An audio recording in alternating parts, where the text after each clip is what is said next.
immensely for the prayers, because there were 26 of us on this mission trip. And if you've never traveled with 26 youth and adults to Minnesota in vans, it was a blast. I suggest everybody do it. It's kind of like serving on a pulpit committee. You need to try it at least once. I want to say thank you to Jolie. I call her my back van seat buddy because we had to go get dinner for the youth one evening at about 11 o'clock at night from McDonald's. And we got in the back, and that's all I can say about that, Julie. I also want to thank Charles. He was one of the 15 passenger driver vans of us 26 individuals. Julie was a co-pilot, myself was a co-pilot, and we had we had a total of 3 drivers. And that was a very tough ride. It was 18 hours one way. Food for thought. I also want to thank our youth. Kendrick is not here today, but I will say that, you always take these trips and envision, oh my gosh, this is going to be one of those trips.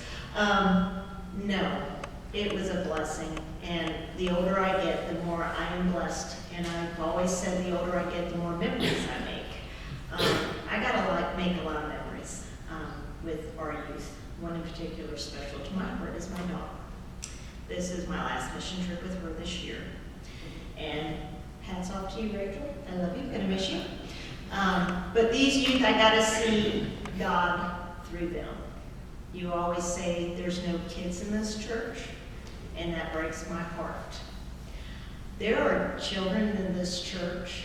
They may be 50, and they may be 40, and they may be 2. But we have youth in this church. We need to open our eyes and see them through God's eyes. But I want to say thank you to our youth. You guys are awesome. Don't stop.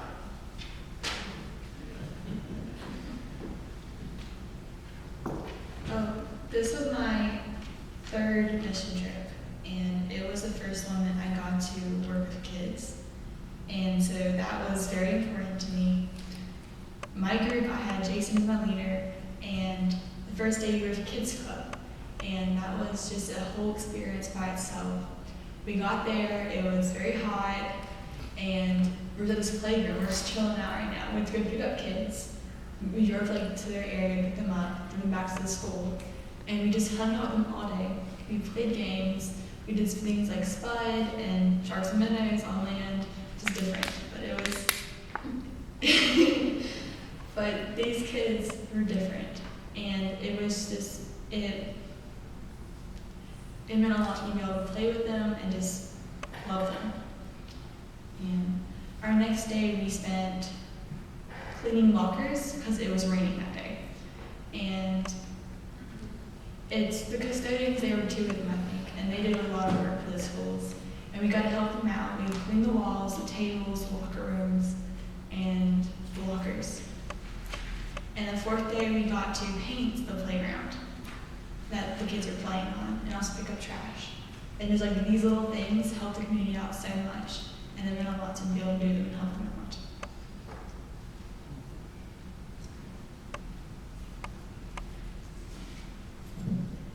It seems like every time I go on a mission trip, I come back changed.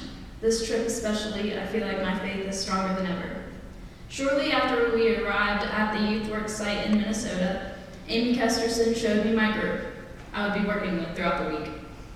In my group was Kedrick, 2 other guys from the Old Stone Church, and my adult leader was my dad.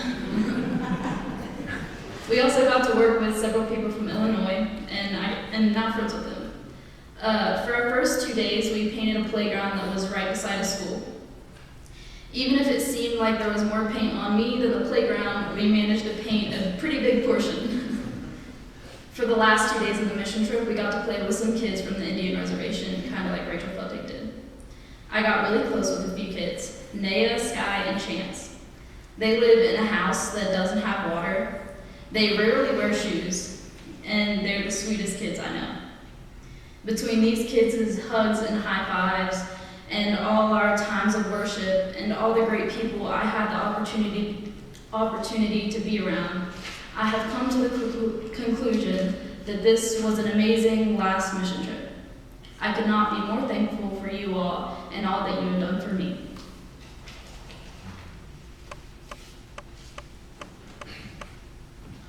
Well, I'll just mention a few more. I know a little bit more. I stood up here asking for prayers a few weeks ago before we went on the trip, and now I know what we're going to do. So, at the time I didn't, but it was very good. These mission trips, you go on these things thinking you're going to make a big change in someone's life, but it's always very humbling to find out how much of a change, and Rachel just kind of spoke up of it, how much of a change it makes in you.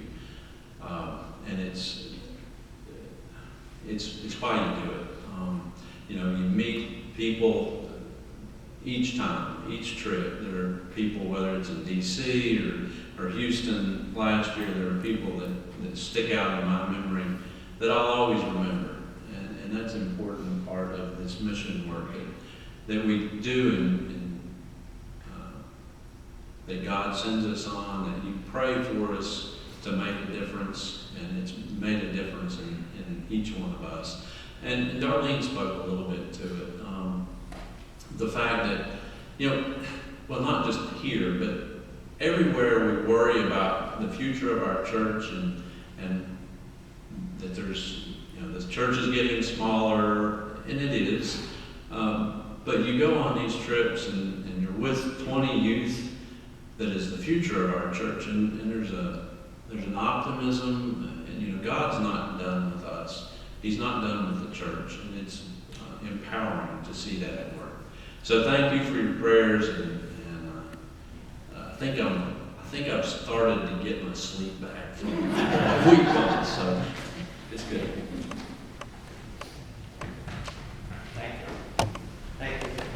I was sitting back in my office working one day, and I heard this awful hollering up front, and I thought, oh no, somebody's broken in and they're attacking Tony, and this is just awful. And I got up and I went running, and I got about halfway there, and I realized it was Darlene was back from their mission trip, and they were just laughing. So we're glad to hear the halls filled with laughter, and we know that y'all represented our church well while you were gone.